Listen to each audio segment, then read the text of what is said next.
Got 10. You got 10? Okay. It is 10 o'clock, so we're going to call the meeting to order. So we are online and Steve Holland is online with us today and he is at 21007 St. Croix Road Southeast in Pine City. So if you're in that area, you can go visit him. And Josh Moore is on an excused absence and he is not with us today. So with that, I'm going to call the meeting to order and if you'd rise for the Pledge of Allegiance. Pledge allegiance to the United States and to the republic for which it stands. It is the liberty and justice for all. We have time for the public forum. There's nobody in here. Is there anybody online today, Brian? Nobody? Okay. We need a motion to adopt the agenda. Is there any additions or corrections? Madam Chair, members of the board, Dave Menke, County Administrator, there are no additions to the agenda. I'll I'll move the agenda. second. Sounds good. So we have Steve and we have Matt and we need to do a roll call vote. So Debbie? District one, Chair Holland. Yes. District three, Commissioner Lundgren. Yes. District four, Commissioner Waltham. Yes. District five, Commissioner Lundgren. Yes. Thank you. And we need a motion to approve the minutes from the August 1st meeting. And the summary of the publication. I will. JJ? I'll second. Matt? Debbie? District three, Commissioner Lundgren. Yes. District four, Commissioner Waltham. Yes. District five, Commissioner Lundgren. Aye. District one, Chair Holland. Yes. Thank you. And we're on to minutes of the boards. We've got reports from the annual disclosure of tax increment districts for years ended in 2022. Sandstone annual disclosure, that was for Pine City Sandstone, and then both of them have tax increment districts for 2022. And the Pine County Zoning Board minutes from July. I'll move those. Matt, I'll second. JJ. All right, Matt and JJ. District four, Commissioner Waltham. Yes. District five, Commissioner Lundgren. Aye. District one, Chair Holland. Yes. District three, Commissioner Lundgren. Thank you. We're on to the consent agenda. Anybody have any questions on the consent agenda, or can we have a motion to accept that? I'll move the consent agenda. Second. Matt, Stephen, Matt. District five, Commissioner Lundgren. Aye. District one, Chair Holland. Yes. District three, Commissioner Lundgren. Yes. District four, Commissioner Waltham. Yes. You. We're on to the regular agenda. So we've got the personnel committee reports. Minutes are attached. Do you want to go through that? Do you want to go through the personnel committee? I will do personnel. Okay. So we met on August 7th.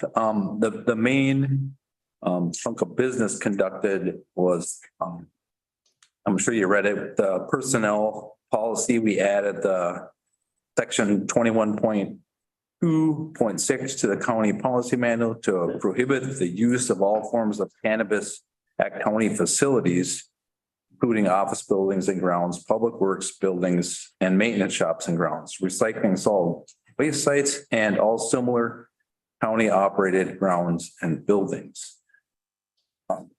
And then I'll make a motion to approve that, but then I'll have a little bit of discussion after that. If that's Okay. So Matt made a motion to approve the change to the personnel policy for the use of cannabis. Can we have a second?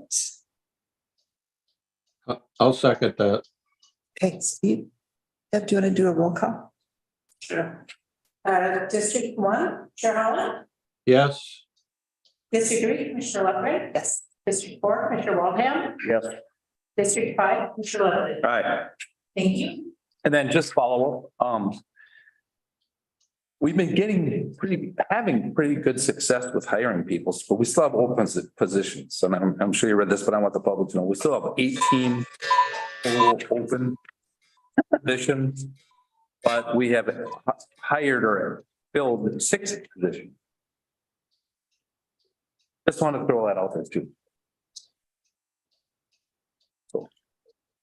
Madam Chair, Yeah. just to note, those numbers are for July 31st. So it's Yeah. a snapshot in time that's as of July 31st. Okay. And then there's, I thought, just for my information, aren't we fuller, or have more employees that were hired for correctional officers, so we don't have as many openings there? Jackie, Yes. sorry. That's what you get for sitting in the back of the room. Jackie Coivisto, Human Resources Manager.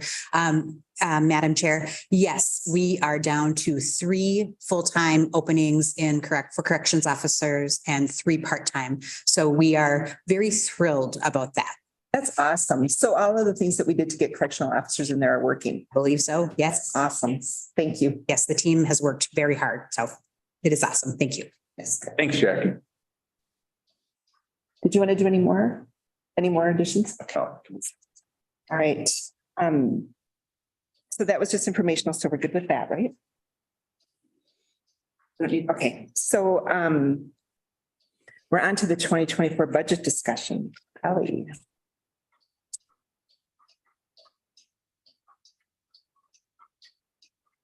Ryan's gonna get my PowerPoint brought up. He assures me. He did. Good job.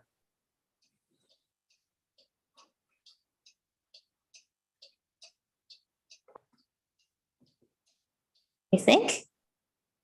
All right, so I'm Kelly Schroeder, County Auditor Treasurer, and so I am here today to present to you kind of where we are right now on the 2024 budget.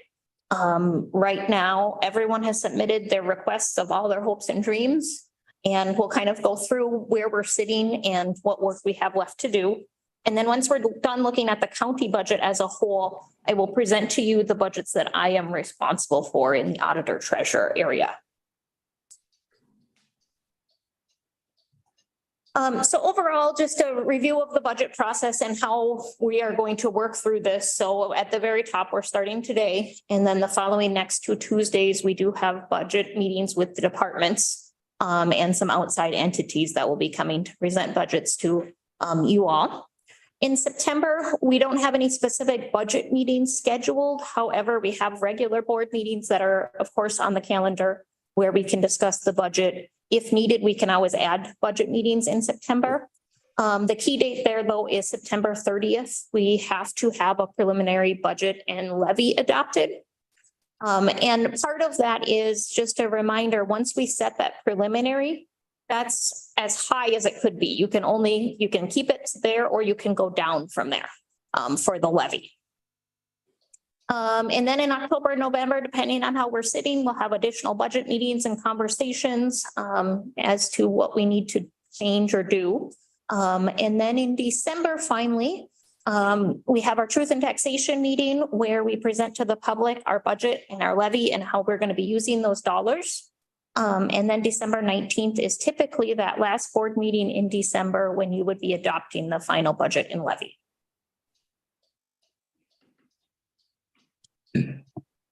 So I always just like to highlight this because a lot of people like to choose to interchange the words budget and levy. And in my mind, they're very different. The budget is how much money is the county spending in total, where the levy is how much of that are we paying for with property tax dollars. So on the chart for all of our different funds, you can see how much total money under the budget category we spent in each of those funds. However, in the far column, then it shows how much of those expenses were actually paid by property tax dollars. So as you can see, it's less than half of our operations are funded by property tax dollars. The rest is funded by fees that we charge, state aids, grants, donations, interest, that type of thing. And I do just have an overview of where 2023 was, where we approved our budget at in the blue there. And if you have questions as we go, stop me. And then just a reminder on how our budget format looks or works. First, we have our different funds. And so I have all the different funds listed on the slide there.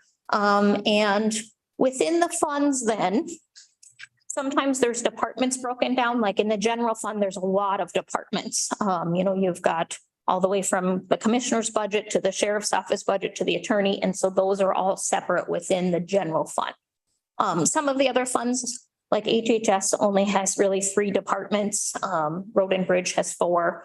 And so those department heads will go through that. When you get to kind of COVID and down, the fund and the department, there's only 1. But within both of those funds and the departments, as you're drilling down, then you get into these line items. So the line items are what specific items are we spending it on? So you can kind of see my snapshot from the commissioner's budget of the first 2 digits in that account number 01, that means your general fund. And then the next 3 digits are the numbers that represent for the commissioner's department. And then at the far right is the different line items. So we budget for every single one of those items, certain amounts. And so as departments are presenting, as I talk today, I am going to be specifically talking about those individual line items of changes we needed to do with them. And then, of course, there's overall, once you take all those changes in a department, what it ends up to be. Our budget is our best estimate of revenues and expenditures. And some of those things we feel really good about. Some of them we're doing our best, and sometimes there's surprises. On revenues, we think we have a pretty good feel of what county program aid and other aids that are going to be coming in 2024 are going to be. There's been a lot of estimates from the new legislation that came out of these are what the numbers should be.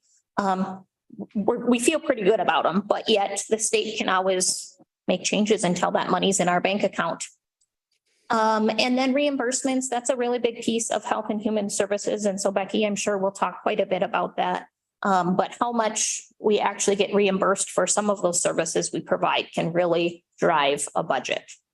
On expenses, we have wages that are a little bit of a question mark because most of our union contracts are open right now and there's negotiations going on. And so we did our best estimate of what we can afford. And we will see how that works its way through.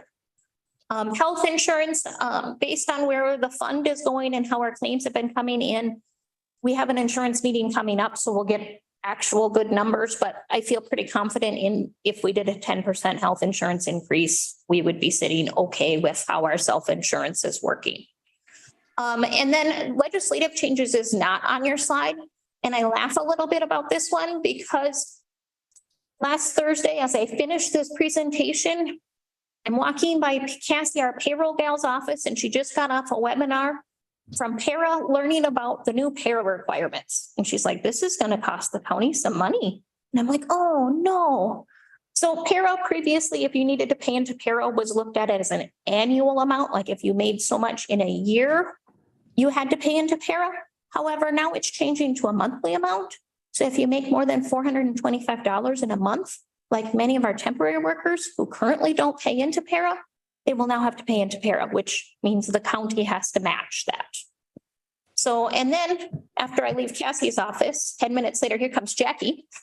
And Jackie goes, I have bad news. And I go, no, I already know about the para change. And she goes, no, not that one. So, and additionally, with these kind of temporary type, very part-time workers, one change that came down is this sick and safe leave, which all of these things are still working through kind of direction. But overall, it allows those employees up to 48 hours a year of paid sick time. That No matter how many hours they work. You have to work. No, you're fine. You have to work, I believe it's 80 hours a year. And so virtually. Right. everyone. virtually everyone. So Steve, I don't know if you heard Jackie, she said you have to work 80 hours a year to get that 48 40. hours of paid sick time. And so, for example, like our transfer station attendants currently don't have any PTO or sick time because we can literally just change the schedule. They have a vacation plan.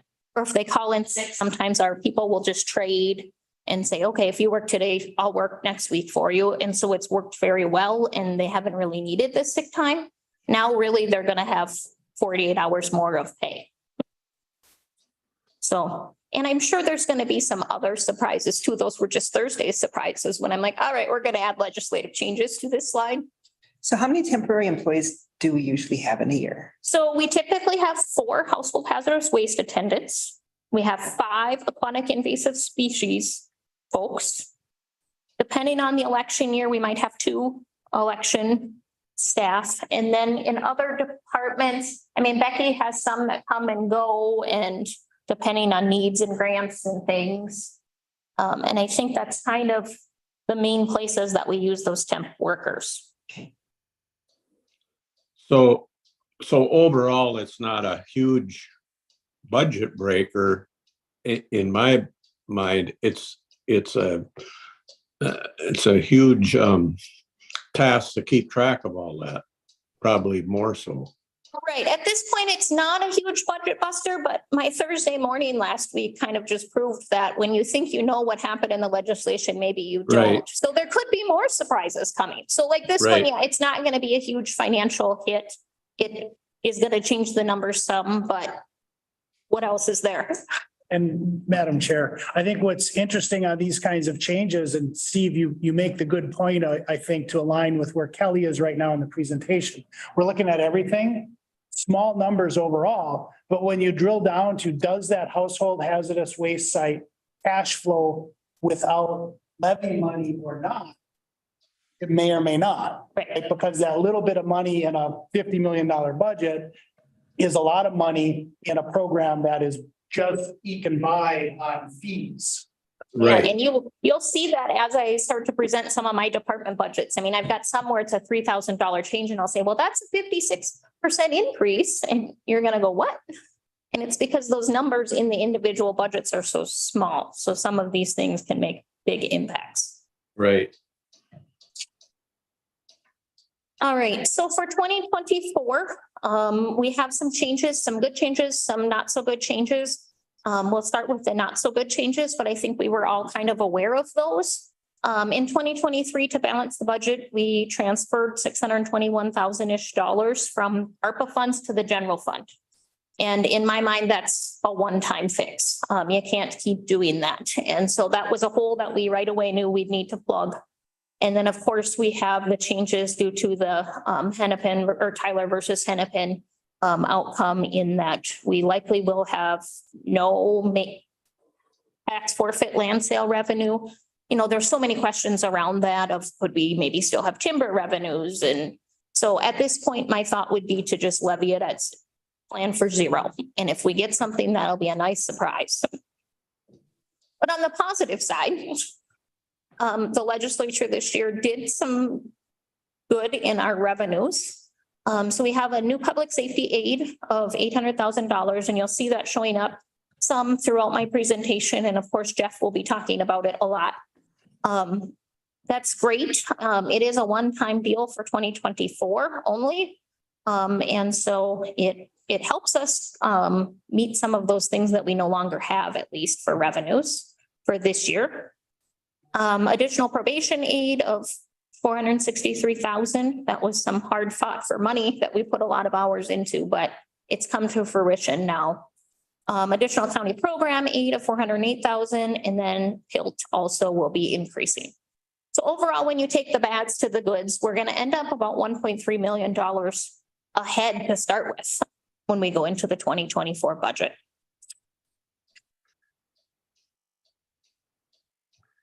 And then we have some major expense changes for 2024. Our wages and benefits are going to be going up almost $2.5 million if you approved everything that's in the budget currently. There's some new staff in the budget. There's some changes from part-time to full-time type things. And you'll get to see those as the departments work through their budgets. But a significant portion of that is just paying for our existing staff and the increases in wages and health insurance. Major equipment purchases. So Mark is proposing that to go up $430,000, and he's got a whole explanation of that you'll hear from Mark. Highway construction, you know, that's really kind of a neutral thing. When you look at the highway budget, you go, oh my gosh, that's increasing a lot. But yes, it's increasing $3.6 million, but so much of that is paid from state aid. So you see that the highway department ebbing and flowing with projects. So that's never anything we get too excited about in highway. The good is I Becky and Terry and all of their efforts and the attorney's office, all of their efforts, our out-of-home placement budget is proposed to go down. So that's always exciting to see, $55,000. So these are just kind of some big changes you'll see departments start to talk about whether they're good, they're bad, they're neutral, just to put them on your radar. Overall, when you look at the 2024 budget, saying all the different funds together, at this point, the revenue side of it is looking like it'll be about $123,000 less than last year. And my chart breaks it down by fund, comparing last year to this year. So the general fund, you see the general fund revenues are going to be high, are proposed to be higher than last year. But you've got all of those new aids going into the general fund, that public safety aid, the additional probation funding, the additional PILT, the additional county program aid. So we would expect that to be higher in the general fund.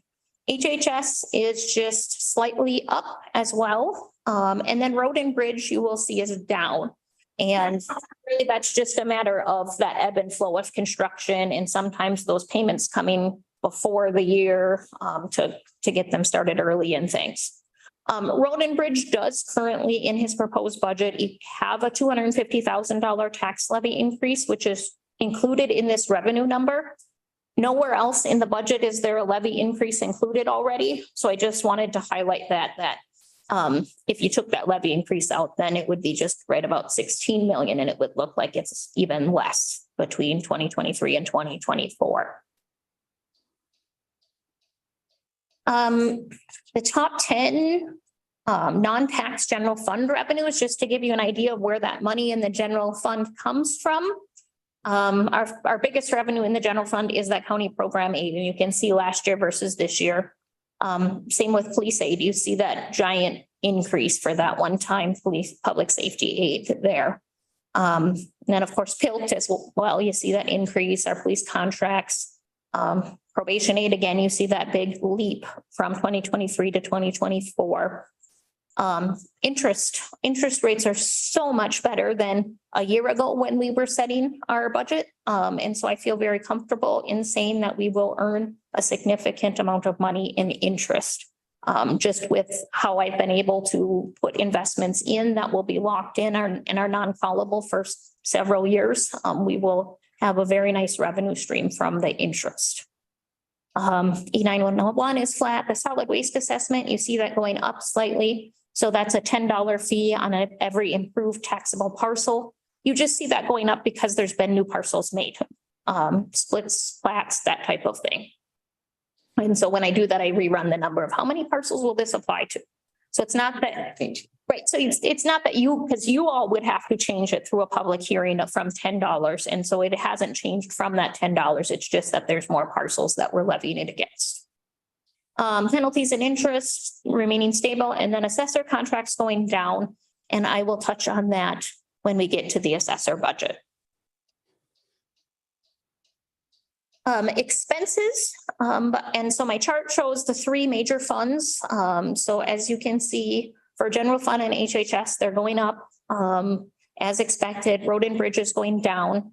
You really, they're all to be expected. Road and bridge is so driven by projects. General fund and HHS, they're really driven by personnel. And so that's why you see that difference there. 2023 to 2024, there's a $1 million increase in expenses. And like in the general fund, I do have a note there. So there's a $2.1 million increase in expenses in the general fund, of which 1.7 million of that is salaries, which does include additional staff as well. So it's very driven by salaries in the general fund and really HHS. Kelly, so on the slide, it thumbs up, thumbs down. There's $3.7 million of highway construction. Yeah. New spending or additional spending? Well, just how it lands in the categories. Because it doesn't tie back. Right, to the overall budget. Okay.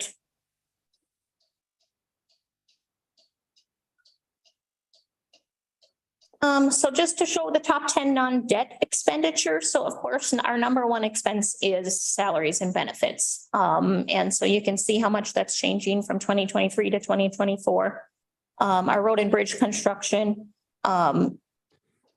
that is showing that $3.6 million. And Dave, that's really why that's in that neutral, because yes, it's going down, but we shouldn't get excited that we're going to have $3.6 million less of expenditures in highway, because that's all state dollars.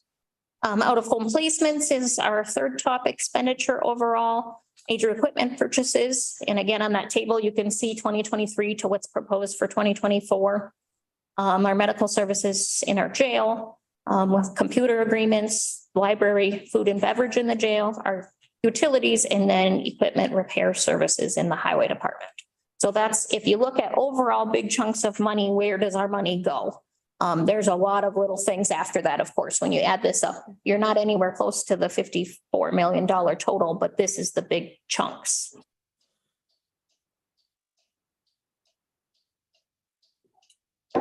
Our debt, so we have those three bonds that we are paying on annually. And so I do show where our balance currently is, will be on 12/31 of 23. All of our bond payments have been paid this year. So that's really our balance now as well, which is $17.9 million. In 2024, we will pay almost $2.4 million of bond payments. And then you can see the next column of how much of that is actual principal that's being paid off. And then the rest is interest. And the payoff years, which 2031 has always seemed so far away, but yet it's feeling closer and closer. And also with our interest rates, it's interesting because a year ago, probably a year and a half ago, I had gotten a report from Ellers, that's our financial advisors, of when that 2015 jail bond, we can call it in 2027, we will probably want to call it and then refund it because interest rates were so low. But now our 3 to 4% interest rate's looking really good. So we'll see when that one comes, when we could call it and do the refunding of what things are sitting in 2027. But right now it would be a really bad idea.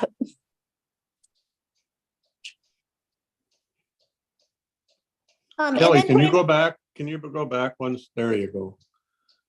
I'm just.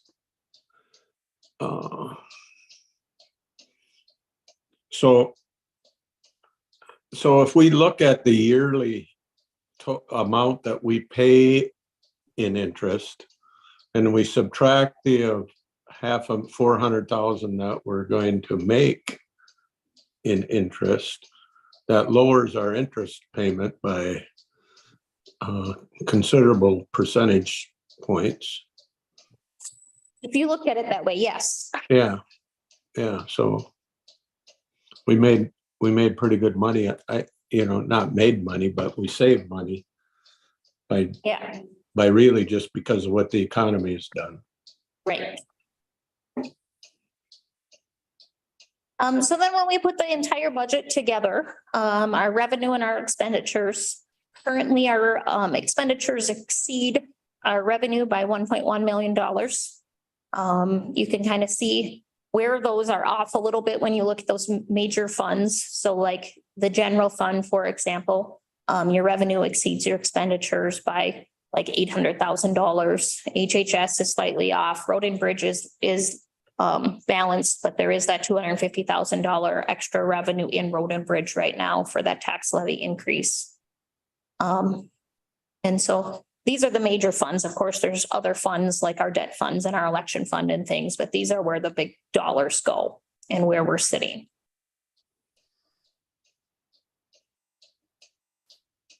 So just an overview of county departments, looking at those that really have staff and employees and how much new dollars those departments are going to need in their 2024 budget. So I have them from most to least. So the first column there says new dollars. So that is how much money they need to balance their budgets. The next column is their salary and benefits increase that's calculated in the budget. So for example, in the jail, he needs $485,000 more in 2024. $467,000 of that is salaries right off the bat. And so really, it's a very small increase when you look at things that he has control over in 2024. And that's why I have that salary list there, because really salaries, unless we're going to cut people, it is what it is. I do have notes. There's some that have stars by them, and those are where there are changes to employee counts proposed. And so that is somewhere that we could consider that maybe that salary increase doesn't need to be as much. So at the top of the list, the assessor, that includes the appraisers going from 37.5-hour work weeks to 40-hour work weeks. That's strictly needed to meet the demand of their positions and the amount of work that needs to happen. This is a way around asking for yet another staff. And this is only a $25,000 increase. Dispatch, there is one additional part-time person included in there. Auditor treasurer, it's proposing taking my part-time position, making it full-time. And we'll dig into that some more when I get to that budget. Extension looks really bad. It looks like we've got a $46,000 increase in extension. However, $44,000 of that is wages that previously were in the administrator budget that we are now putting in the extension budget for that administrative assistant. So previously it was always budgeted under administrator because it potentially did cross duties, but now with that position being solely focused on extension, it made sense to move that position to the extension budget. Other things to highlight when you get to the bottom of the list, probation, for example. You see that they need $321,000 less this next year to operate than they did last year. And really that comes down to that additional probation aid. And probation within that, he even does have an additional agent list in there. Same with sheriff. So sheriff, he is needing $130,000 less in 2024 to operate. And he has a huge number for salary increases, which does include a lieutenant. But yet he's still needing less dollars in 2024 to operate. But with that one, it's just a reminder that that's a one-time fix. That's Let's for say it that was at 1 one time, year, yeah. then we have to know we're gonna get that extra $500,000 basically for the following year. Right. So you're just kicking the can, Right, but at least it's not this year. right.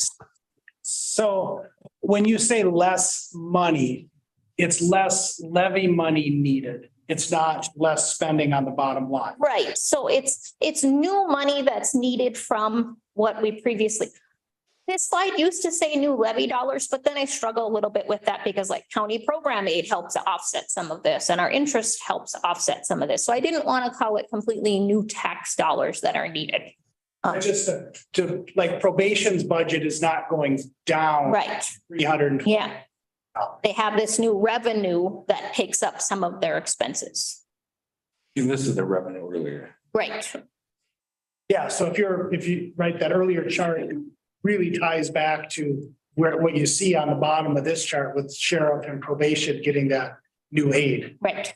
That they no longer need other revenues. Elections, I will touch on that when we get to the elections budget, but we do have 2 temporary staff included in there and 6 election judges. And we'll dig into that as we get to the election budget. But yet with elections, I'm only asking for $3,000 of new dollars because we've worked really hard to create a elections fund balance. And so this is our first year we actually get to use it. So that's exciting.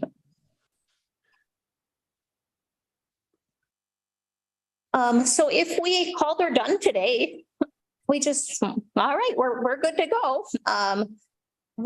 This shows where we are short on funds and how much new funds we would need to bring in. So you have a choice of how you'd want to balance the budget. Do I want to balance it with tax levy? Do I want to balance it with cuts and expenses? Do I think there's revenues we're not capturing? What is it? But if you said, I just want to be done, we're going to fill this gap with tax levy. Your total between all of the places that need additional funds would be almost $1.2 million or a 5.6% levy increase, which is the smallest number I think I've brought to you since I've been auditor treasurer to start with. Those new revenues really have helped out. And I know Steve really likes how much does 1% get us? So that's their 212,700. All right, thank Did your you. numbers change from this? Oh, yep. So HHS did some additional work. Yep. So Becky did some additional work. So you'll notice her bubble is significantly less, which created the total significantly less. Madam Chair. Yes. So Kelly, how is our growth as far as housing? Year ago stuff that might be coming on board. Yeah. I don't need the number, but there's some. And so you always think, oh, there's been all this construction, we've got all this new tax capacity that we can levy on. However, when values are increasing so much, the percentage ends up to be not so exciting. So we're at about 1% new construction. So in essence, you have 1% of things that you didn't have to levy against last year. So you could do a 1% levy increase, and in theory, no one's taxes would go up, even though we know that doesn't work because people's values change at different rates and things.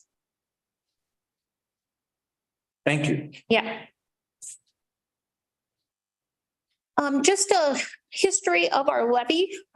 So back to 2011, I show where our levy was and where we are as of 2023 and the different percentages that we have levied over the years from the year before.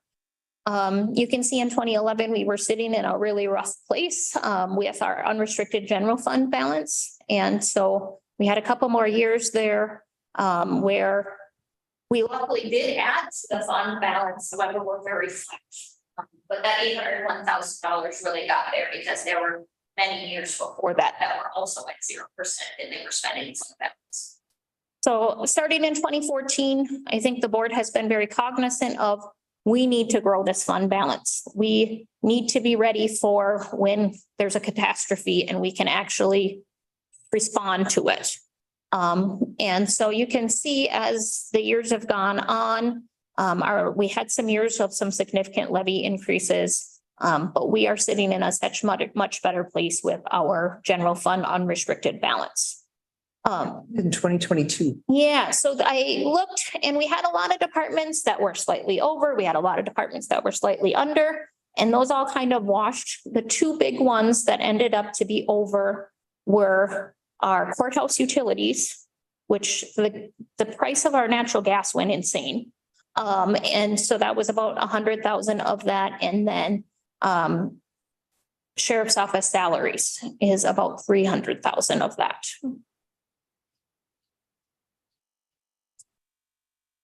And so the state auditor's office, which we're going to end up finishing our audit really soon. And so they'll remind us that they like to see counties having a 35 to 50% fund balance of their operating expenditures. And they, back in 2014, when we were looking, or 2013, when we were looking at that, that didn't seem very attainable at all. So the board did pass a policy and a goal of having a 20 to 35% fund balance, which seemed more attainable. As of 12/31/2022, we're sitting at 23%, which is down from 2021 at 26%. How do you feel about that 23% number? We're barely eking by our goal. But as far as cash flow, you know, when projects come in and they have to be paid for, and every 2 weeks we got to pay our employees, we're okay. Right, absolutely. Yeah. And if the boiler dies, we could buy a new boiler and still be okay.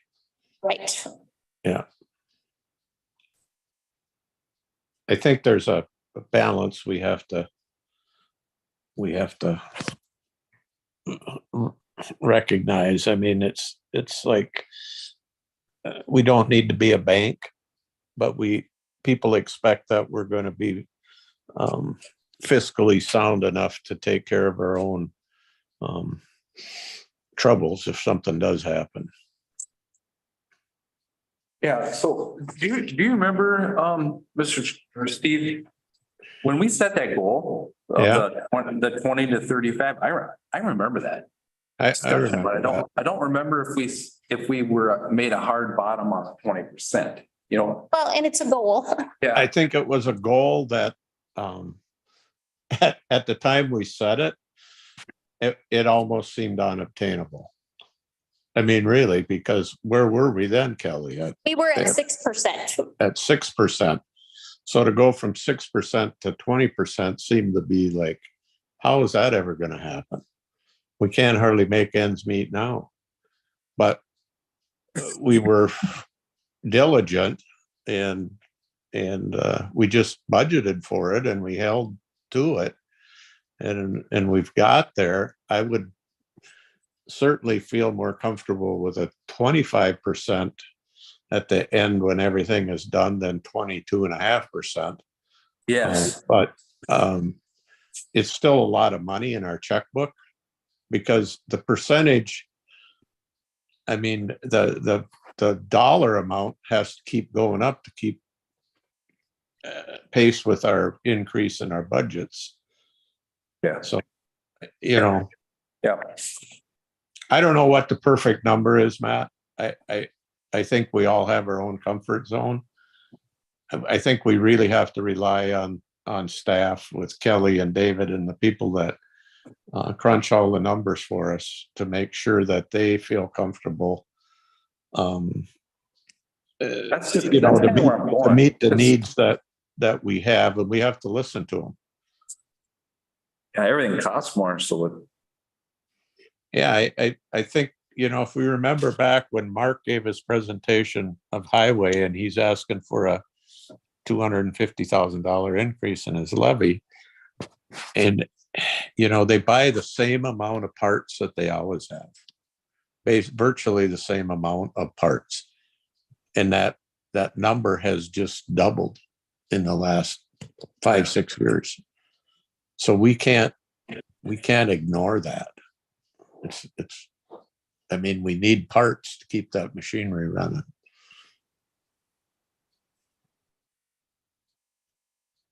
thanks for those comments, Steve.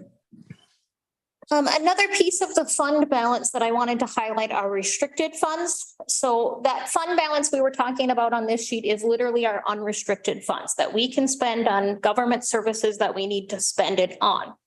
However, we have funds that are also sitting in our bank that we can only spend on certain things. And so there's a total of just over $2 million of that type of fund as of 12/31/2022.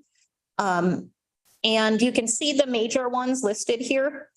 I think the board and staff have really focused on trying to spend those fund balances before asking for tax levy dollars when we can use them. And so between 2021 and 12/31/2022, that is down $550,000. So What is AIS again?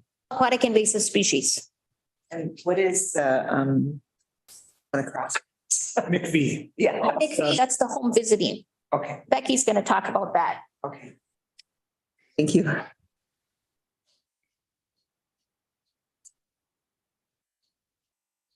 So I just like to highlight these because these are ones that I know I focus on in my budgets, because if we can spend these dollars before we're asking for new dollars, that's great. But sometimes some of these things have a balance for a reason. For example, with the Recorder's Compliance Fund, you look at that and go, you had $300,000 in there? Well, that was to pay for the new property tax system. And so when we get to my recorder budget, I'll show you what it looks like now. Yeah. Other items to note, this provides stable funding for our partner organizations such as Historical Society, Egg Society, and Initiative Foundation. We have removed the budgets for the Snake River Watershed Board and the HRA. Those are very small numbers, but those are just changes within the general fund I wanted to highlight. So the HRA, we've moved them over to a fiduciary account, and we are going to manage their funds, and they're going to pay their own expenses because they have a bank account to do that with. Increased fleet purchases by a significant amount. Mark will dig into that as to what that amount is and why. I think I have a typo there. That should be 460. Increase in the technology fund levy. So some years back, we created this fund for technology. The main thing we paid for out of it was the sheriff's office RMS system. And so since then, we've only been levying $25,000 a year in it. And at this point, it would seem like with some of our technology needs, we should be increasing that. So there's a request to increase that by $50,000 up to $75,000 every year. My last bullet point there apparently has typos in it, but it just notes that there's within the budget, there is already proposed use of restricted funds and fund balances, and you'll see those as we work through the different budgets. That's also not on your slides that you've got there. Where was the other typo? Other than the bottom one wasn't on here? The increases in the fleet purchases should be 460, not 560. I don't have that one.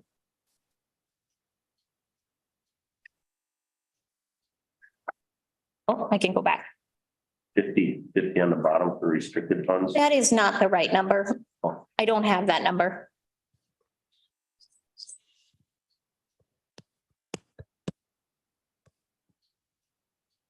So as we work through the budget, things to consider is those have a detailed review of the department level requests. Sometimes it's important to look at those line items and what is included in that line item and how much is actually needed, because some of those line items end up to be very big numbers. There's obviously the consideration of the budget has some proposed additional staff. And if you don't do that, that's savings right off the bat. Use of restricted funds. I've kind of hammered on that in recent slides, but just making sure we're using those when we can, when we're trying to balance the budget. If we're really looking for a low tax levy, do we want to look at cuts to existing programs? I don't know that any of us want to go down that road, but it's always an option. There is a consideration of ARPA. Are there expenditures we could move over to ARPA? Do we need to do an ARPA transfer again this year? However, then there's things on that project list we're not going to be able to do. But we do still have that resource should we really need it. And then, of course, our last line of defense would be to do a levy increase. All right, so that's the end of my general county overall budget. Questions? No, it's laid out nice. Thank you. All right. Thanks, Kelly. All right. We got lots to think about. Yeah. Are you ready to jump into my department budgets? I think it will take about an hour. I don't know if you want to take a break. Need a break? Let's go. Okay, we'll go. I So took a in- break. All right, thanks, Steve. So in your packets, I do have my individual spreadsheets for each department in there that shows every line item and shows the budgeted amount. However, and I've walked you through those spreadsheets every year, and by about the third one, it gets a little exhausting. And so I have those spreadsheets in your packet should you want to look at them. However, I have all the departments broken down on slides. So we'll kind of just focus on the slides. And then if you have questions beyond that, just let me know. So we're going to start with the auditor treasurer budget. When we look at that between last year and this year, we need an additional almost $81,500 to operate. And I know some people like percentages, even though I don't. And so I put the percentage on there that would be an 11% increase from what we needed what we spent last year. But yet I just caution with percentages because it's relatively small numbers that you're looking at. So of that increase, that is made up of changes to revenues and expenditures. And you're going to see that as I go through all of my department budgets is sometimes we've got increased revenues, like in this case, we're anticipating that the auditor's fees will take in more $2,500 more in 2024 than we did in 2023. And so that additional revenue will help offset some of those additional expenses, the $83,999 of additional expenses. So of those things, those additional expenses that I've highlighted on here, the major one that I have listed is the change from a part-time staff to a full-time staff. So in the middle of 2022, I had a resignation of a full-time staff. And at that time, the reporting was starting to slow down, and that position processes deeds and mortgages, that it was slowing down, and just overall within the department, I felt like we could bump that position down to part-time. And that has been fine. And so in 2023, that's fine. However, in 2024, we have three significant elections. We have the presidential primary election in March. We have the general or the August Primary election for everybody but the president, and then we have the general election in September. And that might sound like, well, those are just short little times. However, the absentee voting period starts 6 weeks before that. And then there's like 2 weeks of prep before that. So it really, one election ends up running into the next. And within our office, we have a significant amount of just general work, getting things ready for the polling places, but also with absentee and mail voting type activities. Yeah, if I think back to 2020, I said to my staff, I can't do that again. We need to do something different. So had there not be these elections next year, I would say, yep, let's keep it part-time. This is working. But with those elections, I would really ask that we move it back to full-time, which is really what it was in forever. Existing staff and benefits. So regardless of that change of that position, if we just had kept our existing staff and benefits as they are today, that's already a $41,000 increase. So that one's just, unless you're going to cut staff, that's just what it is. And then I've just got various other increases and some decreases listed.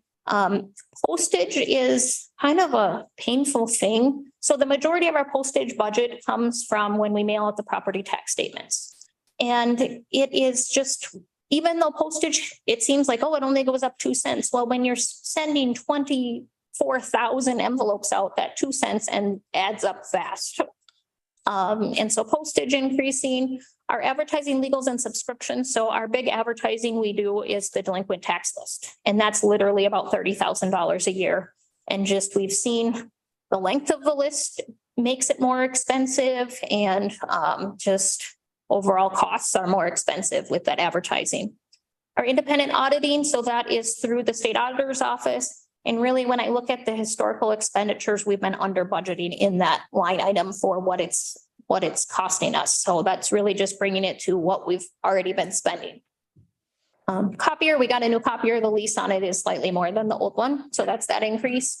Room and board, I'm saying we could decrease $250. We don't have a lot of overnight travel. So I think the budget I left, I think would get us one overnight travel, which maybe we'd end up with that. Mileage, asking to increase it by $250, which is some of that room and board of, rather than staying overnight, we might be driving. Office supplies, just asking to decrease the $1,000. And that is because anyone that's been to our office and seen our paper receipt books, we literally hand write out these carbon copy receipts. And probably about September 1st, we are going to run out of those paper receipts gladly. And we are going to be switching to an electronic system. So those literally cost us about $1,000 a year. But we don't need them anymore. And then printing expense, just with costs of printing the tax statements, are slightly more. Questions on that auditor treasurer budget? I don't think so. All right, truth and taxation budget. So right now, like, this is where I don't like percentages. It's an overall increase of $1,600, but yet it's a 20% increase. So don't focus on that 20%. It's $1,600.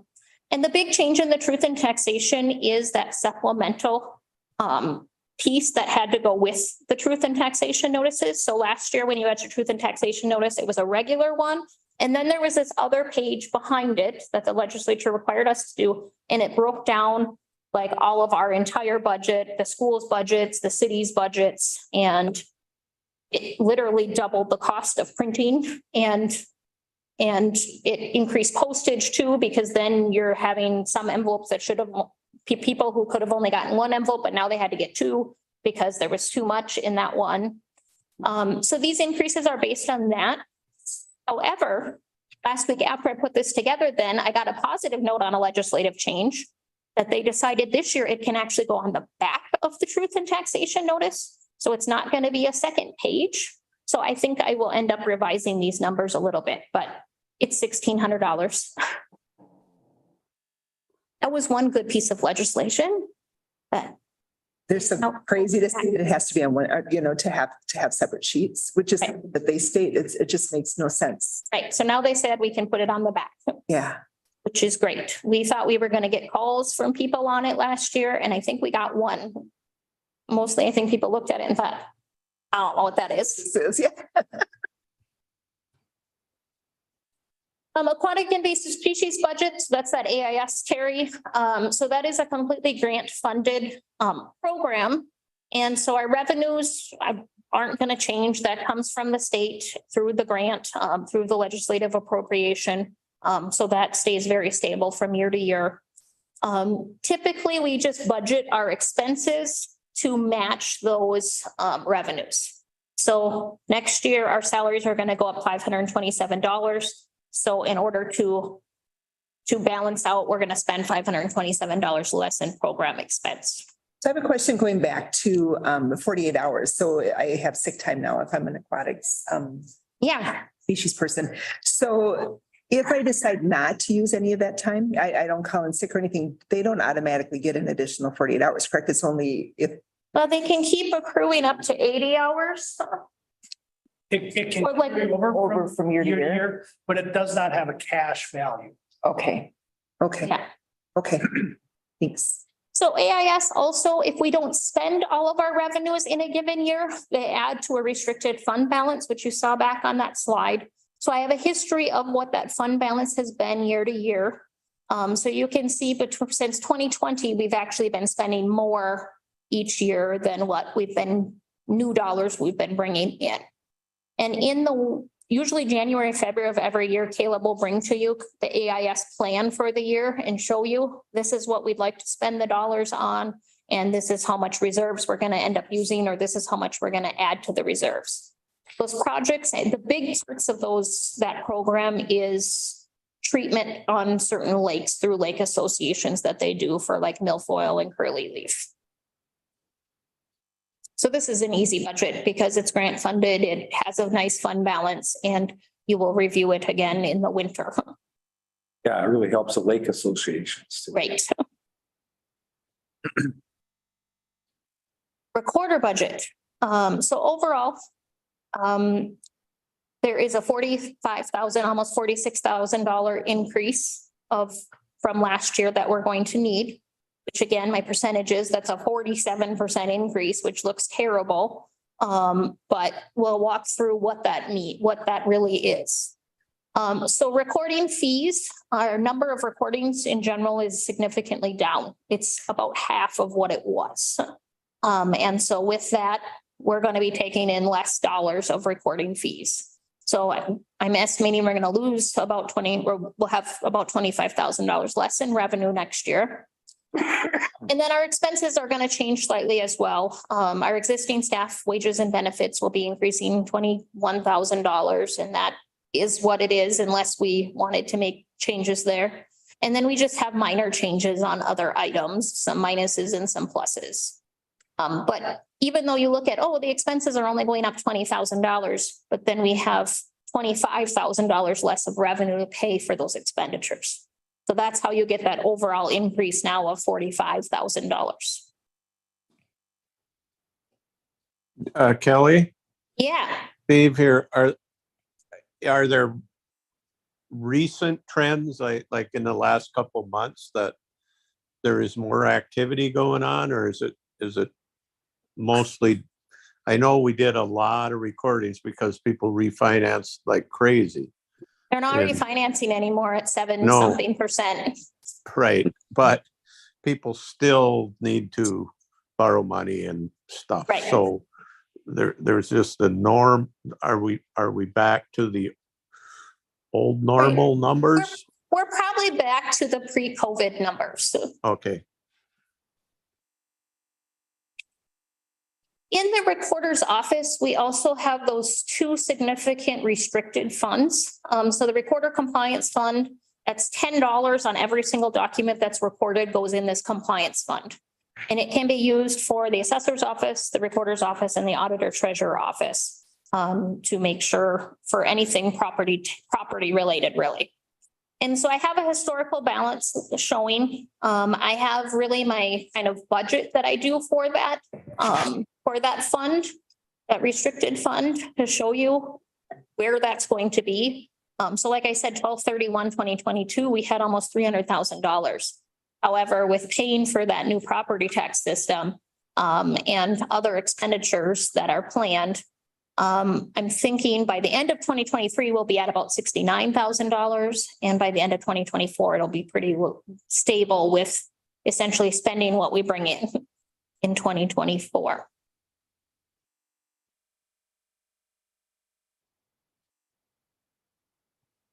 The recorder technology fund, so that's $11 on every single document that's recorded. And this is a lot, the table's a lot larger on that one. But you can see where our historical balances have been. The recorder technology fund can literally only be spent on technology for the recorder's office. And so Ryan and I work kind of hard to pay for things out of there that are for the recorder's office, but may also benefit other departments, but are primarily for the recorder's office. So that really has taken some pressure off the IT budget over the years.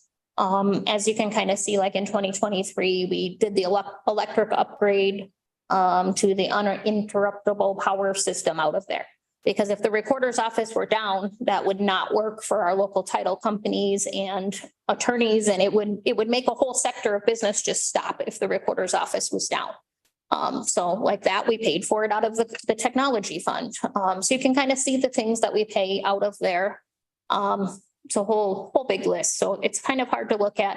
But overall, you can see, I mean, in 2017, we were sitting at $219,000 and it was kind of sitting pretty stable. And then post-COVID, you can kind of see Ryan and I spending it down. But at least those things were not needing to be paid with the tax levy, because those are dollars that come in and we're really restricted on how we can spend them.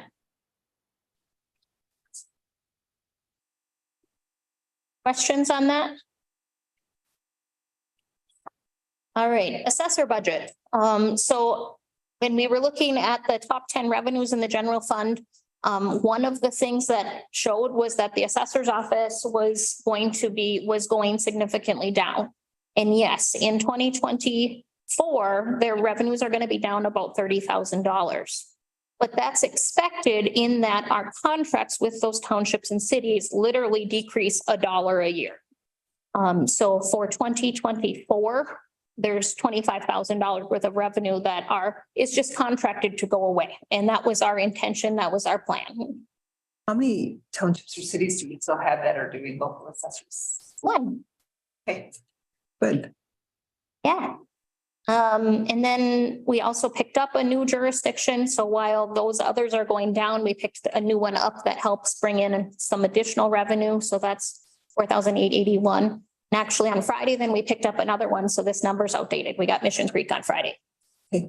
So that's exciting. So that'll be a little bit better help. That's only 500 parcels. So that's probably another $4,000 worth of additional revenue that'll be coming. Eventually this will be gone. Right.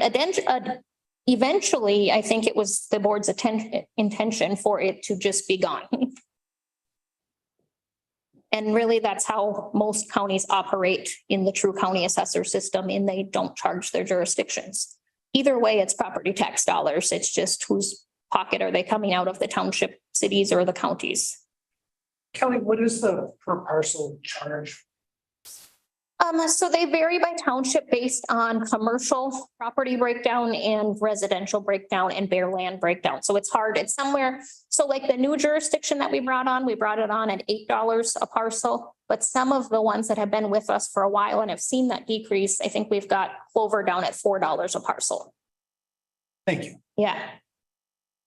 And then overall, looking from one budget to the next, I am not sure where that 2023 revenue number came from because it just does not match. And so overall, just our revenue is going to be $9,500 less because last year that revenue number was artificially inflated for some reason. So overall, when you take all those things into consideration, we end up with about $30,000 less of revenue to pay for our expenditures. And you said that the 37.5 hours to 40 hours is to get the job done, but not to hire new employees. So Right, at 35,000 or $25,000 versus what would about 60 for an additional appraiser. And so that's something that the union has agreed to, going to that 40-hour work week. And I mean, when you do that for all of the appraisers, you end up getting like 25.5 hours additional in a week of work hours between all of them. But still, it really adds up and really helps get that work done with all of these new jurisdictions coming on. Our existing staff and wages, so regardless, outside of that change from 37.5 hours to 40 hours, we would just right off the bat have a almost $53,000 just based on wages and benefits for our existing staff at their regular hours. Overall, you can kind of see changes in the different line items. I want to highlight the conference training registrations and the room and board. So we brought on 2 new staff over the last couple of years who are not licensed assessors. And so over the next 3 years, we have to take them through the licensing process. And so that's like a total of 6 classes at about $500 each that they have to take. And some of those end up far away. So then they end up having to stay in a hotel. And so that's why you're seeing those proposed increases there, because we have a statutory obligation to get those people licensed. So overall, assessor's office budget ends up going up about $115,000.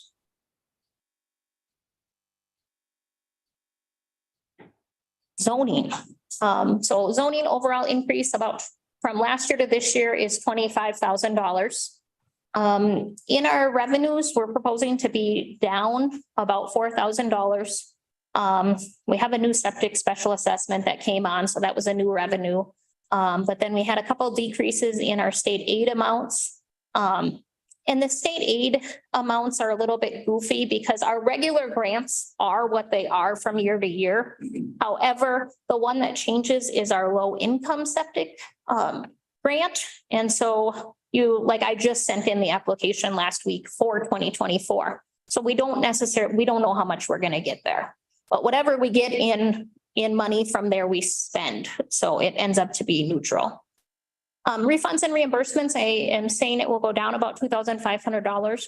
So in 2023, we budgeted because we were doing some staff time that we're doing projects for the One Watershed One plans. However, those projects that we had in those One Watershed One plans are coming, we're finishing them. And so we will have less reimbursement for our staff time from those things unless new projects come up, which we'll see. Our expenses change, existing wages and benefits.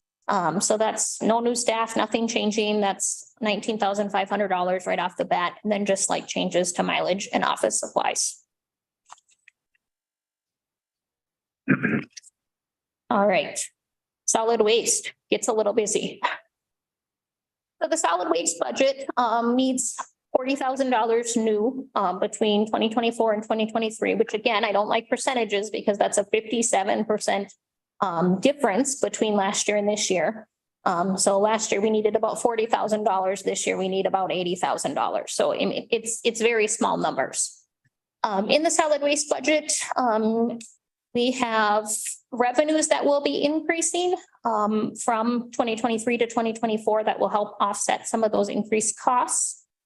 So the SCORE grant, so that is our grant that we get from the state for providing recycling services. And so that in legislation this year ended up, the calculation got better for us by almost $16,000. So that's a very stable revenue from year to year to year. It was $83,000 for a long time, and now it's going to $99,000. So That's exciting. Our household hazardous waste grant, that grant, so the state looks at how much household hazardous waste we bring in to our facilities. And then they have some crazy calculation that Caleb and I can't figure out on how they come up with a grant amount after that, based on what we spent and what we collected.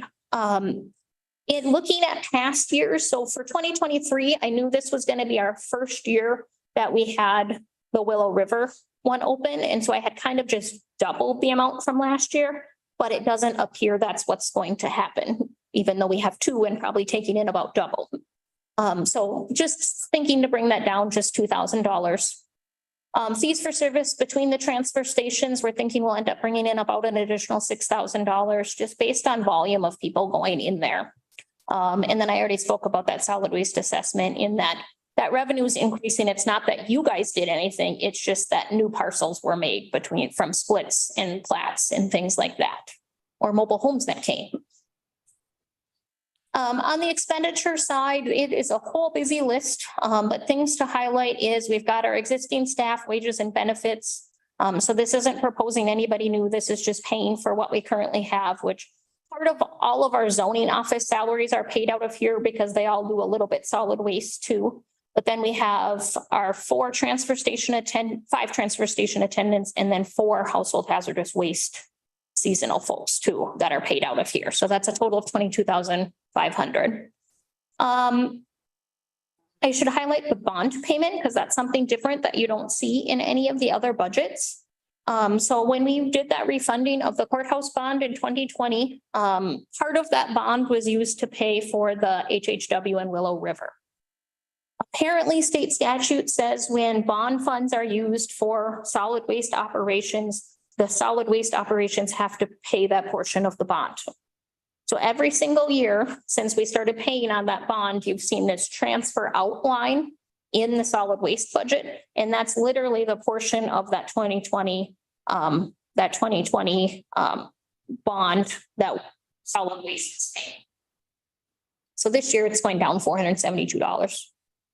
Overall, things are pretty stable. I do want to highlight the North Pine, that in the expenses area, the second column, the very top thing, the North Pine transfer station refuge removal. So that's going down $5,000, and that's thanks to the purchase of the skid loader compacting things. And so we're able to get more in a dumpster, and we are seeing great success with that. And so that $5,000 is probably a little bit conservative at this point because we've only had the skid loader for a short time. But and then the program expense, I wanted to highlight that because I wanted to make the North Pine transfer station and the South Pine transfer station have the same program expense. And so North Pine was budgeted a lot less in 2023 than South Pine. But overall, that program expense is just buying things that we need at the transfer station, whether that's the driveway washed out. Now we need to get someone to come in and fix the driveway, or the snowplow ruined this area. Now we need to fix it. And so those transfer stations, well, they're set up very well and they don't need a lot. They still do need things. And so that just gives us a budget to work with in there and gives them similar budgets to work within. Otherwise, the other big one I wanted to highlight was the recycling contract at $39,700 increase. So that is our recycle sheds. So the Bruno, and then the sites at our transfer stations and the Hinckley transfer station. So we had lots of conversation on that this winter. And so the board had approved that new contract with our hauler at Cloquet Recycling. And within our contract, we have just a planned increase based on CPI. And so looking at where that currently is, this is the increase. That's not just the entire increase because of the CPI. That's because in 2023, we're under budgeted for what we're paying.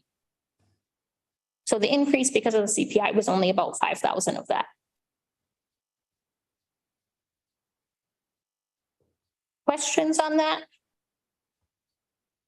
Do we have it set up to talk more about the recycling plant or the sheds in Bruno?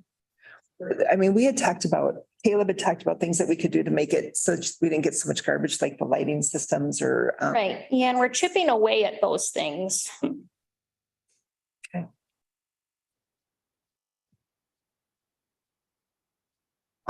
So my non-departmental budget, so in the general fund, we have this non-departmental budget, the 801. And so this just pays for, it's all of our revenues that help pay for everything in the general fund that isn't department specific. And then it's a kind of our costs that also aren't department specific. So overall, in the non-departmental, we're gonna end up seeing about $29,000 more in revenue in 2023 than we were in 2024. And it kind of lists out where those changes are. You know, you've your big ones, your forfeited property is no longer, it's going away. But your county program aid is coming up. The tribal sales tax agreement, so that had a huge dip in 2020 and now it's been nicely gaining back. And so I feel comfortable with budgeting a little bit more there. Otherwise, plat books, for example, I'm saying will go down just because in 2023 we had a new plat book. So a lot of people came in and bought it, but now it will be a year old, so the sales will slow down. Yeah, and then you see like that ARPA transfer also is no longer available. So overall, when you do all those pluses and minuses, you end up with $29,000 more in 2023 than 2024. It's not much. Question two. So is there something set in stone yet on the forfeited property, or are we just playing this? We're playing it safe. So I don't know if you want to, Well, I was gonna say, we're playing it safe, but that means we're following the law, right? No, I know, but I meant, yeah. We can't, Well, there was no real guideline set, was there? well, the guideline, takings clause of we can't keep more than what was owed to us. But yet there's so much of that that's unanswered of how far back does that go? If we're selling a property that forfeited 80 years ago, do we literally have to go try to find the heirs of those people, or how far is it gonna go? And with like our timber sales, is that still okay? And so the courts are working through that. I'm on a committee with AMC to work on legislative proposal changes to it. So at this point, it would seem reasonable not to put anything in there. But see, that was a building with some, so with land and the land just, so if they paid off what they paid off with all that, then there'd still be leftover sale, right? Right, Or their equity or whatever you want to say. So that's what I'm talking about. right. What happens after they have paid their equity and you make a sale for what the highest bidder might be way more money? It's that. That's the question at hand. That's what I'm saying, where I'm Right. referring to. It doesn't mean we have to sell it cheaper. We don't know yet. No. We still put it out on bids, but so you make the person whole with what he paid out, or does he get the profit? it doesn't matter what the sale price is. It doesn't matter what might be owed to a mortgage or a lien holder. The county cannot keep excess proceeds. Right? Well, I thought it was that belonged to the owner, the equity. That's where I thought what the gray area was. So then, I don't think their equity has anything to do with it. It's that's what they paid off. That's the taking clause. right. Yeah, how much was it worth on the day it forfeited? Yeah. And now it's 3 years later and market values have gone up. So I think Matt's getting to, well, what about the value increase we got for holding it, Or decrease. I mean, because that goes both ways. right, or the expenditures we have to clean up some of these properties. I just want to say that I think it's great that Pine County moved forward and kept, still did the forfeitures and still did the sales and did everything else, whereas other counties just stopped everything. We kept moving forward with that. Right. So, the fact that we moved forward, we're not going to get stuck with all this stuff to do in years. We were still able to sell it. Yeah, we're just not gonna do that apportionment part, sit in the funds in escrow till we get direction. I was really surprised that some counties didn't move forward with that. Yeah, Yeah, I don't think that's resolved yet. no, No, I I think it's a long way off. Not related. The power line tax decrease, what is that? yeah. So in 2023, so take you a little further back. If you remember from, I think that was 2021-ish, we had this whole revelation that we had been doing power line taxes incorrectly, as Department of Revenue had told us to do, which apparently was not according to statute. So we had this whole change of, okay, these small cities, you're actually not going to get a part of the power line taxes. It's only going to be the county and the school districts that get a part of the power line taxes. So in 2023, that was the first year that we had that benefit. And so I did my best guess of what it was going to be. And I was $29,000 too high. And so now we know because we've done it. Thank you.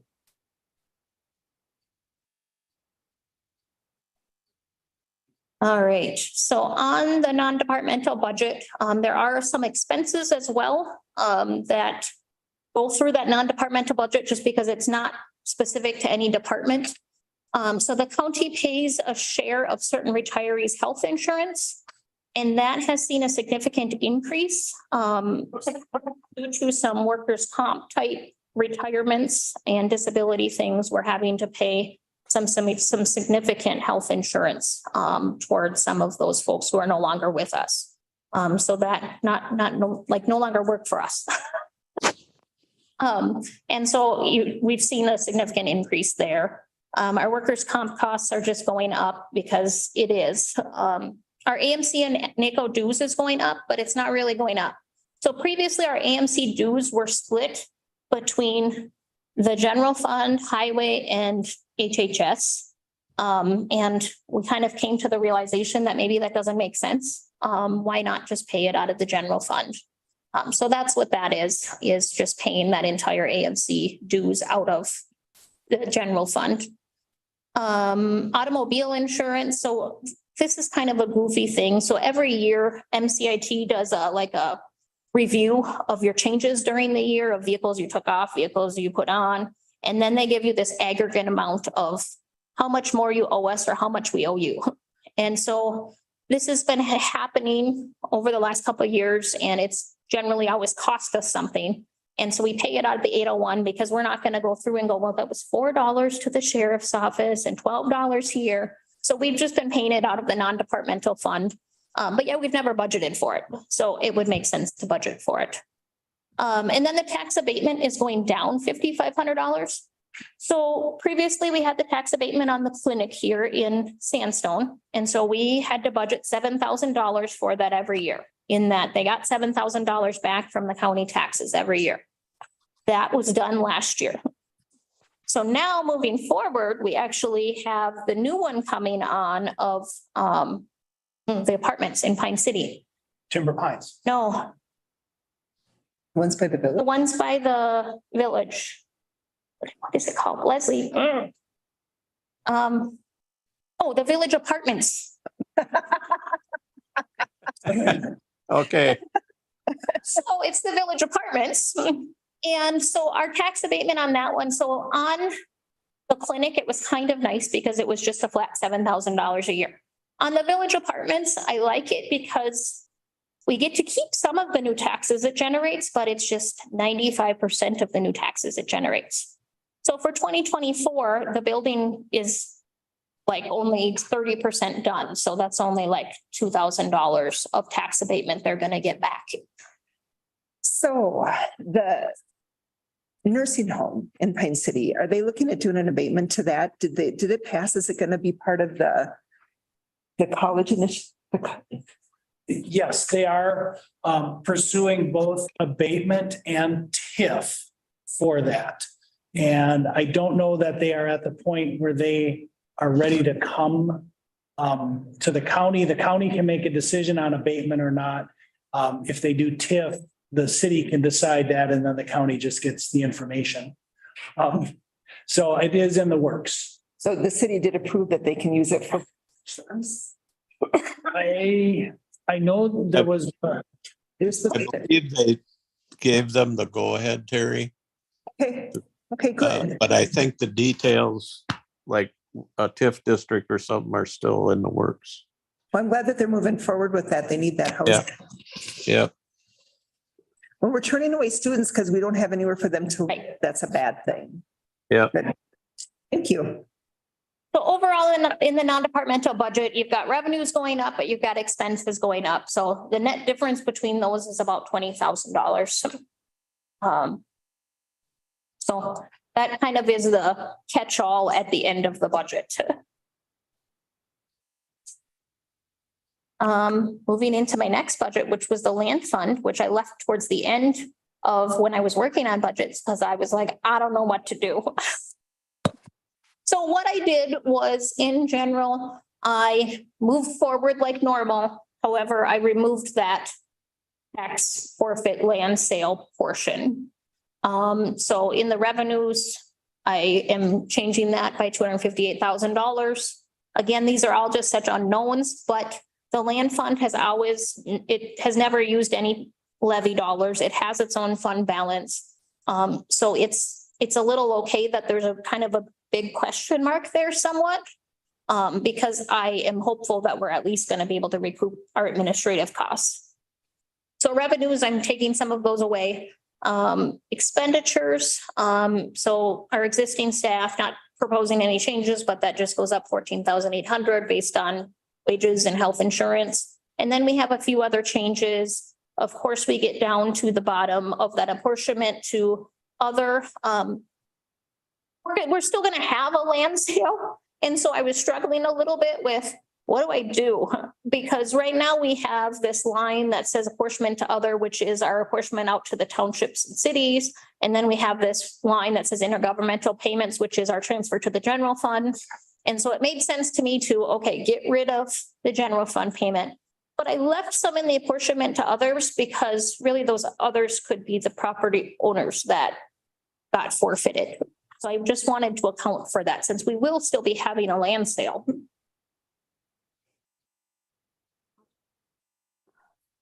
Questions on that? It's hard. It's a hard one. And then I did highlight the land fund, restricted funds. So we have 4 restricted funds in the land fund. The top one is the only one that will probably have an ongoing revenue source, because it gets revenues from gas tax. And so that one does have revenues that go in and revenues that go out for the forest roads. So as of 12/31, there was $53,000 in that fund. And then the timber development, the blight and the parks. So those are funds that the board could choose in statute to set aside percentages of our proceeds to. And for the last, since about 2013-ish, we've done that pretty regularly. Some of them at pretty high percentages, and we've created these fund balances.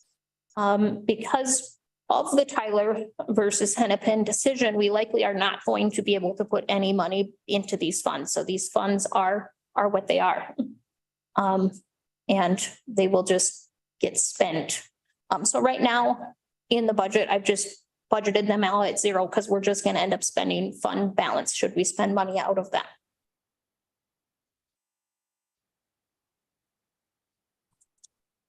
Elections budget.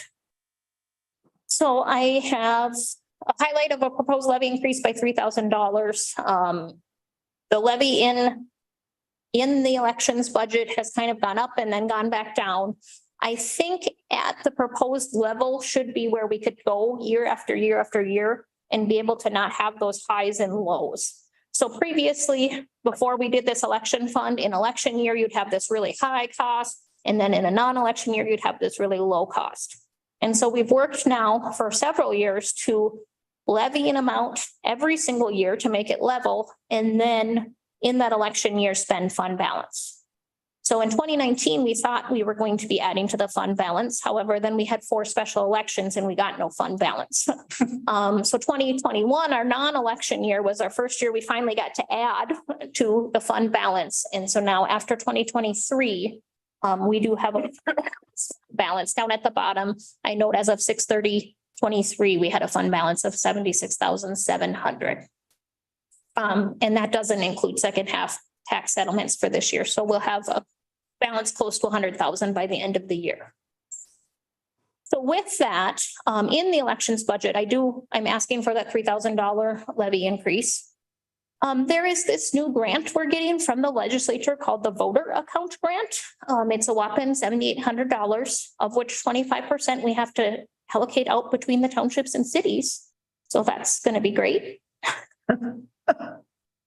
And then we'll get to keep 75% of it. But in general, it's just going to help pay for election expenses. Revenues on the revenue side, filing fees. So again, in an election year, we actually get filing fees when people come file for office with us. And then our refunds and reimbursements ends up bumping up because when we have the presidential primary election, the state actually reimburses all of our costs with that. So while our costs down below are increased because of that presidential primary, we'll get it back from the state of Minnesota. Along with that refunds and reimbursements, when, for example, the school district or the city has offices on the ballot, they also pay for a part of like our ballot setup and things like that. So that goes in that refunds and reimbursements as well. On the expenses side, there's about $60,000 worth of essentially new staff. They're all temporary staff. So within that, there are the two temp staff that I had, say similar to 2022, they're in the office helping us at the counter with people absentee voting, helping us mail ballots out, helping us just get all of the equipment ready for the polling places and things like that. And then starting in 2022, due to a court decision and the interpretation of the statute, we had to hire actual election judges to serve on our ballot board. And we did that in 2022. It actually went really well. I was very nervous on how this was going to go, but we got a great group of people and they served on the ballot board. And so that's something that we have to, by state statute, continue to do because it cannot just be staff serving on that ballot board. So and there's 6 election judges proposed in there. Typically I was having like 3 meet at a time. And so it just allows them to trade off and work with different groups of people and get different conversations going. So it worked really well, I think. It was kind of interesting because as I was figuring out hours for them, again, you have the 3 elections they're going to be serving at instead of 2. And the election volume is going to be significantly increased due to the presidential election. Also on that expense side, just you have your expenses that are going to be more in election year, postage, because we mail out a ton of ballots, ballots in general, because we actually have to buy ballots and do legal notices. Otherwise, everything is pretty similar to what it's been in the past. I mean, your office supplies, again, we have to supply those polling places with their pens and all of these different things that they need. And so it just adds up. One piece that I did take out of the budget that is a bit of a question mark for me, but I'm struggling a little bit with is this equipment purchase. So in 2022, the board authorized purchase of all new election equipment. And then last December, I had gotten a little grant of about $7,000. And so the board had authorized me to purchase 2 more tabulators for jurisdictions that previously were hand count. However, since then, now I've gotten 2 jurisdictions that were previously mail ballot that now are going to have polling places. So now they're going to need equipment. And so there is a little bit of a question mark with the equipment stuff. I had a conversation with the state of Minnesota and it doesn't sound like they will have any election equipment grants coming. So we may need to consider using maybe some more of that fund balance to buy some additional equipment. Questions on that? No. Debt service. So this is an easy one. So we've got our 3 bonds. Literally in our bond documents, it tells us exactly how much we have to levy in our bond funds. So that's what we levy because that's what we're told. It's actually 5% more than what the payments are. And that just accounts for things that you haven't collected so that you have the money to be able to pay the bond payment. Because otherwise, if we're only collecting 95% of it, well, then you'd have to be dipping in somewhere else to make it up for it. We always get the funds, but it's just a matter of when on those delinquent things. So you can kind of see where the levy increases were required to be per the bond documents and then what the bond payments are. Overall, when that all washes out, it ends up to be a $4,670 levy increase that's required there. Because some of the payments couple payments went down slightly. So the $600, was it, on the solid waste fund? Does that transfer to the CIP bond fund and then the levy amount is reduced? It's by that? right.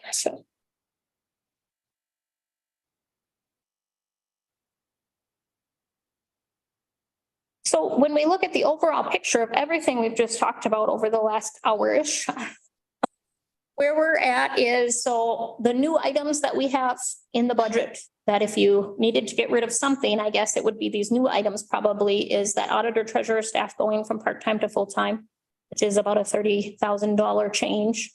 The appraiser is going from 37.5 hours to 40 hours a week, which is about a $25,000 change, but that's a lot cheaper than a whole new appraiser. And then the election workers, which are equal $60,000, which I would really beg you not to change. And really those election judges are required. So overall, when we look at all of the changes on the table, bottom line is all of those departments and budgets need an additional $316,309 in 2024 versus 2023 to do all of that we've talked about. That's what I got. Any questions for Kelly? Yeah. Well, that's a lot to chew on. Go ahead, JJ. We know the numbers on logging on forfeit land. It's gone out for bids, it's sold, it's. Right. Could I get and it'd probably be easy to figure through Mark, LeBron and Highway Department, the amount of money in gravel that has come off of forfeit land, because there was discussion of Right. somebody went tax forfeit and then it was actually turned out to be a pretty lucrative gravel. An amount of gravel off of tax forfeited land. Yeah, is there any way I could get those? The timber is super easy. But the gravel would be, Well, I'll maybe have to work between Mark and Greg. I think Mark, just the amount of cubic Yeah. yards, a rough estimate that's been taken on and just the tax forfeit part. Yeah. Any other questions? There's a lot to chew on. Thank you, Kelly. Thank you.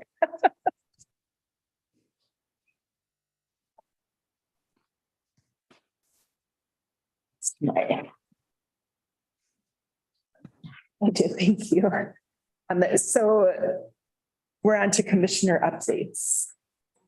Faculty committee was canceled. Labor negotiations. Labor? Yeah. Well, we're negotiating. We've had a few back and forths. Nothing is really, we have tentative agreements on some things, but they're just the basic things in there. There isn't really a lot to add, and I don't want to say stuff a lot because it might change and we don't know. Okay. Well, thank you for working on that. That's a hard one to be on. County Government 201 training, did anybody go? No? Soil and Water Conservation District. Soil and water, I attended online, no public comment. Vandella introduced herself as the new Pheasants Forever wildlife biologist for the county. Everything else seemed pretty much business as usual over at Soil and Water.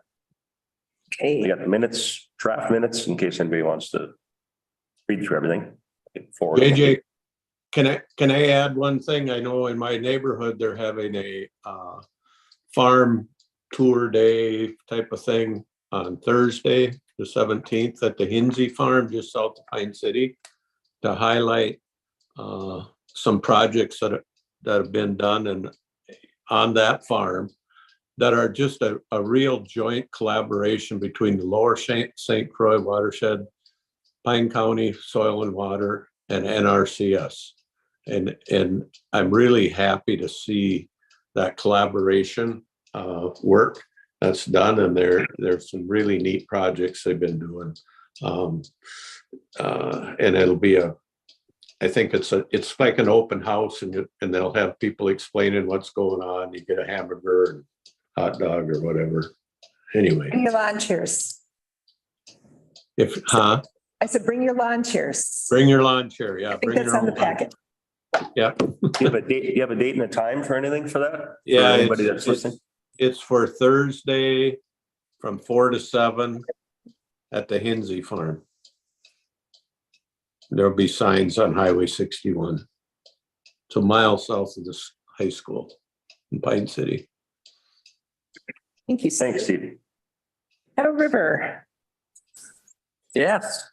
Well, we're working on our prioritization and schedule and tables. We went through groundwater, stormwater and recreation. We have that all, well, it should be wrapped up by September. Okay. But we have to decide our governance. Are we gonna do a collaborative or a joint powers agreement? And they're gonna talk to their boards, and I don't know how you guys feel, but the policy committee will make the ultimate decision to see which way it's gonna go, and we'll see what happens. Reese gave us a presentation, so that's what it. Okay. Law Library is Josh and he's not here.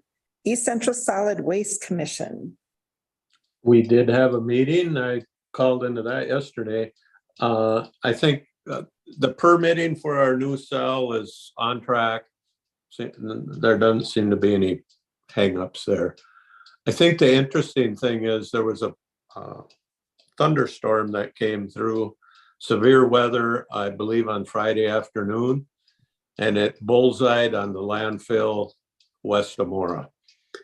Severe lightning strikes. So they got everybody just off the hill and, but both the packing machines, the Caterpillar and the Bomag were struck by lightning. And so, I mean, they're these 100-ton machines with, that's what they do, is make great contact with earth. But they're all computer driven. And so they're working, they got the Bomag back up, but the cat machine is still having some issues. So I just think it's interesting in this day and age that we would have, you know, $1 million piece of machinery can't run because it got hit by lightning. Wow. It will Steve, run. that was a bad storm. Yeah. East Central Regional Library was yesterday. The big thing that we did was we did approve the budget. And so for Pine County, we are looking at a 3.94% increase. With a total coming out of $369,600. How much? $369,600. And I believe that's over the amount that we paid by statute. And I do have paperwork that shows exactly how it's spent and processed and what it's utilized for, if anybody wants to look at that. It's a pretty good sheet. And what's the statute amount again, Terry? You have, I can maybe 100.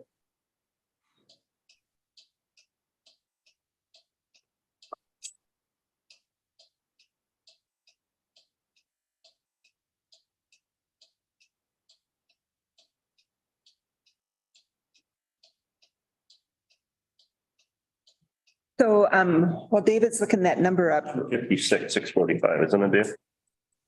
sounds about right. We're at 350 something, it's going to 369. No, the amount that the state statute says that we have to pay, that hasn't changed since like 2011. Minimum, I don't know what's Statute numbers. Oh, good. 256,664. 266. So Sandstone Library grand opening is September 15th, which I believe is a Saturday. So that's coming up in there. I'm just really praying that it's going to be ready because they thought that they would have been opened a couple months by now and they're not opened yet. So a lot of that is, I was really surprised. Their internet, they have to have 100 up and I think it's 20 down for internet service. And it's like $364 a month for the majority of the libraries. And it's done through a contract with the state of Minnesota. So a lot of talk was, will that be able to change once with all the broadband grants? you know, people getting more money to get the broadband up and running better if we're still gonna have to pay that amount of money. So that'll be interesting to see how that works. We're talking about ECRL, $3.7 million that runs the East Central Regional Library. 63% is counties. 68% of the money that is paid into the library goes to staff, which is a lot. You know, we just realized how much our staff is of our budget. So I mean, it's the same thing. One of the things is that we may be seeing an increase in what we're going to have to pay because new libraries gets more people to go into the library systems. And so, you know, with us having a new library in Sandstone, that's going to be changing it. With our joint powers agreement, it's 1/3 tax capacity, 1/3 usage, and 1/3 something else. I can't think of what it is. But the usage will be going up with the Sandstone library. That's my question. How much do they set aside on their fees for their building fund and their maintenance fund? For here, Well, you must do all of them. well, for instance, this one is, we got a $1 million grant, I think it was, the city of Sandstone did to get the one here. And so we don't pay, the city of Sandstone is the one that owns it and operates it. No, but they must have, how do they budget their building fund? Is what I was wondering. Because they built the new one in Cambridge too, right? Right, so the one in Cambridge is done by the city. However, headquarters rents part of that to have the headquarters in the basement. So on the staffing and the meeting spaces. None of the fees go to a building fund. They probably do, and I can pull that sheet and we can look at it after, if that's okay. Okay. So that's the library. Does anybody have any others? Yeah, in the library I do. Yes. So then the surplus money given to the library by the state earlier, after they were, The 200,000, that was 200,000. right about that. Okay, so the state gave the library 200,000 and they're raising it still 3.94%. Right. And the majority of it does go towards salaries. So this is the breakdown of the thing. Okay, so one of the things that I thought was interesting is they did the neighbors per capita expenditures. So for Pine County, we're paying $12.11 per capita. East Central Regional Library as a whole is $11.97 per capita. If you look at Cloquet, it's $49.89. Lake is $23.83. Duluth is $55.46. And then Carlton Public Library is $22.26. So we're less than half, right around half of the lowest one that's done. So, I mean, they do a really good job of doing our money. Great Regional Library System, which is Stearns, Sherburne, Benton, Morrison, Todd, and Wright is at $17.19. And then Kichigami Regional, which is Beltrami, Cass, Crow Wing, Hubbard, and Wadena, they're at $10.71. So they are lower. So, I mean, as an idea as to what we're paying versus other places, we're doing pretty good. Yes. Yeah. So, but here's that paperwork for anybody that wants to peek at that. Any other questions? No, Okay. just curious to see how they set that up, not as an attack. No, yeah. And I didn't bring everything with, but I've got a bunch of the stuff with, so we can look and see on that. Any others? Okay, I've got a couple others. So one of them is that I sat in on the RISE meeting, which is really, to me, it's an exciting thing to be part of. We've got our schools, our sheriff's department, our probation department, our attorney's office. We have the state of Minnesota that's there. And so just to hear where everybody's at and everybody working together and seeing just that collaborative, it's pretty amazing. I do want to give a shout out. Terry did a presentation on the things that Reese and Terry have done with their departments and how they've been able to, Steve, you've talked about it, put Little Pine County on a map nationally. They are putting things for them to be asked to go with these crazy national conferences where there's these people that Terry said are, you can't kind of believe that you're sitting at the same table with them because they're doing such amazing work. So just a shout out to you guys for the things that you do. It's Very appreciated. And you do such amazing things for the residents in our county and it's appreciated. So thank you for that.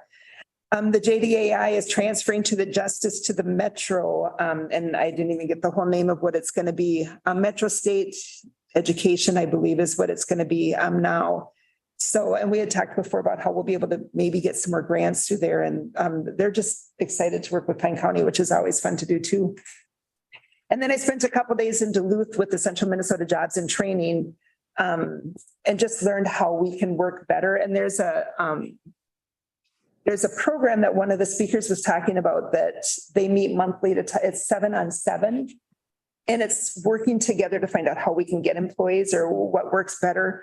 And I'm getting that information. I'm going to share it with Jackie and with Leslie and see what we can do to get some ideas to get some better staffing and that type of stuff. But it was interesting hearing what other counties are doing and other agencies because it was everybody. So anybody know others? So we've got our upcoming meetings and we will adjourn this one. Have a good day, everybody. Thanks a lot, Terry. You're welcome. Keep healing, Steve.